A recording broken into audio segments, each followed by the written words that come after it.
comment Dieu construit. Il construit par le biais des relations. Vous savez, je pense que quelqu'un tout seul peut croire qu'il est patient, peut croire qu'il est très bon. S'il n'y a personne qui m'énerve, j'ai l'impression d'être gentil, moi. Mais quand c'est quelqu'un d'autre qui réagit, là, je réagis. Mais si je suis tout seul, bah écoute, j'ai l'impression d'avoir le fruit de l'esprit quand je suis tout seul. Mais le fruit de l'esprit, qui est la patience, la douceur, la bonté, l'aimabilité, se travaille également par les relations. Grandit, s'affine, s'enracine, se porte, se manifeste, se révèle lorsqu'il y a des relations. Et dans la famille de Dieu, nous devons d'abord réaliser que nous ne sommes pas uniquement des serviteurs qui servent l'Église, et c'est très important, parce que Jésus lui-même, qui est le maître de tout, est venu servir, et nous devons l'imiter. Mais nous devons surtout ne pas oublier, rester conscients, garder à notre esprit qu'avant d'être un serviteur, tu es un fils et une fille. Tu es un fils de Dieu. Non pas à cause de tes efforts, mais par le moyen de la foi en Jésus-Christ. Et dans une église, dans une famille d'église, il est important que l'identité d'enfant de Dieu s'affermisse. Parce que quand Jésus a enseigné ses disciples à prier, il leur a dit que vous priez, dites « Notre Père, qui es aux cieux ». Ce mot « Notre Père » ne doit pas être juste un concept, ne doit pas être juste une prière traditionnelle qu'on fait, mais doit venir d'un cœur qui est touché par le fait d'appeler Dieu Père.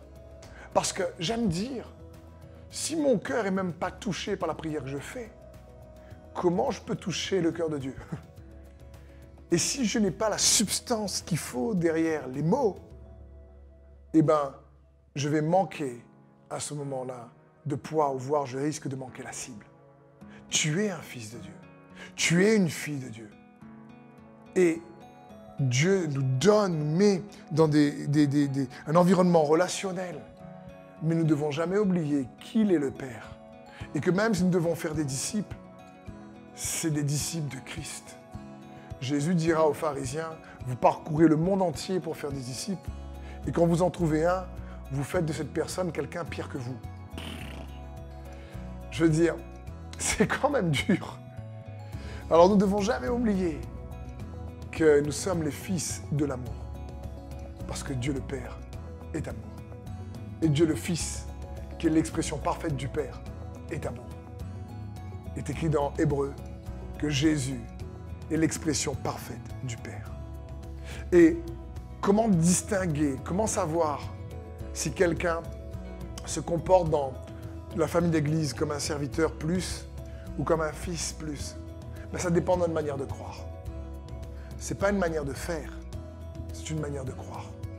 Ce n'est pas juste une croissance spirituelle où je commence d'abord dans l'église en tant que serviteur pour arriver peut-être au dernier échelon de fils. Ce n'est pas ton travail, ce n'est pas comme quelqu'un qui rentre au bas de l'échelle d'une entreprise et qui après devient directeur, PDG général, président général de l'entreprise. Non, non, non, ce n'est pas je commence au bas de l'échelle en tant que serviteur pour arriver à la fin de ma carrière fils de Dieu. Ça n'a rien à voir. Ça n'a rien à voir avec nos efforts. Et dans Galates 4, l'apôtre Paul parle de ça de manière claire.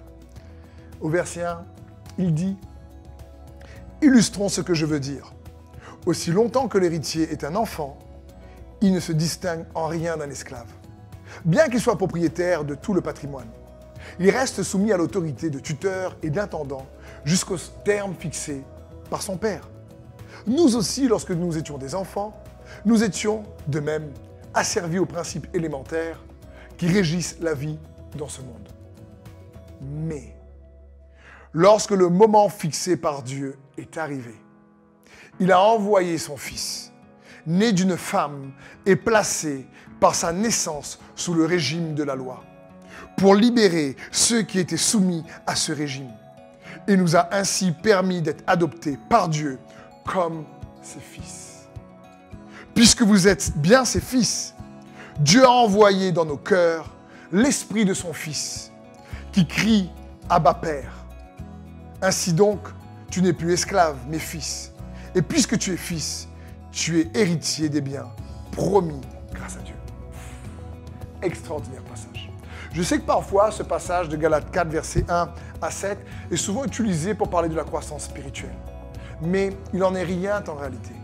Paul ici parle aux Galates et leur dit, vous êtes oui les enfants de Dieu, mais tant que vous le servez par vos propres efforts et vous voulez le plaire par vos propres efforts et vous êtes des enfants, mais il n'y a pas de différence avec un esclave parce que vous croyez que c'est vos efforts qui va le plaire et faire la différence. Il dit non, non, non.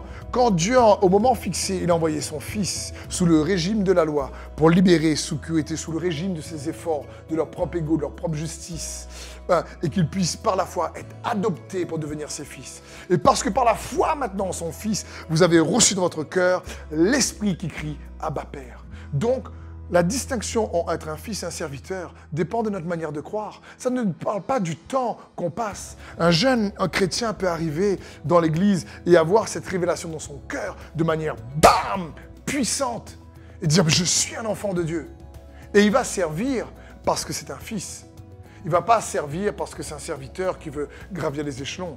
Il sait que la maison, l'environnement qu'il est d'abord la maison de son père.